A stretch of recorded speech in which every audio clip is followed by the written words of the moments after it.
what I failed to do early on in my business, and what a lot of people fail to do, is to get testimonials, but not so much written testimonials.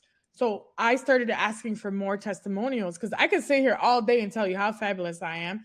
But like you said, if it's coming from your clients directly, and if it's video, they're not making it up. I mean, they could be making it up, but it's a little bit more relatable when you see a human talking instead of a written testimonial. So I say, like, video testimonials are one of the most powerful things to elevate your brand because you're hearing it from someone else.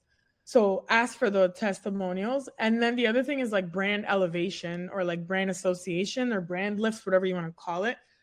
I actually got on the Jennifer Hudson show, and that's pretty huge. Like, for me, I was like, I've always been a fan of her. And like, even this one girl this one lady that she was like, I could be your PR person. Like, we were talking about, I was like, oh, I can't afford it. Later on, she was like, Farah, how did you get on the Jennifer Hudson show? It's like, I freaking did it myself. Like, because I was authentic and I built my personal brand and created these digital footprint. And that's what I did when I did my pitch to them, to the producers or whatever. It was like on her website. I was just real. I just like shared my story, put my links, put all my videos, podcasts, stuff that I've done before.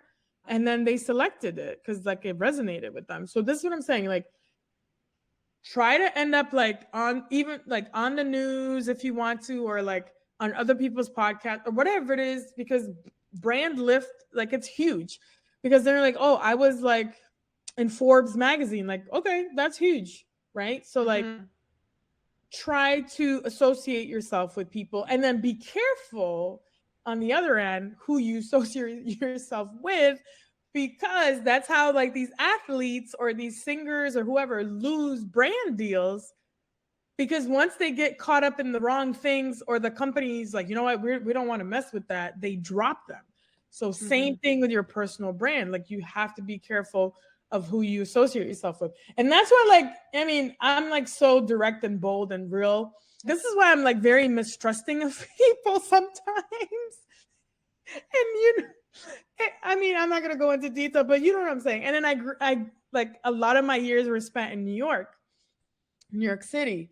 And I've gotten burned before in business. Like, somebody was supposed to do my website. They scammed me. They took my money. So like, I'm very like, you have to check the stuff, right? So just be careful, like, to who you associate yourself with. Yeah. I mean, and I know it sounds cliche, but honestly, it's like people just crave that realness and that vulnerability, because a lot of times people just try to like come across a certain way or whatever. And people are just tired of it, right? They're just like, stop the bullshitting, like, please. And I think when you come across real and like you're just yourself, people appreciate that. And it's like just so refreshing.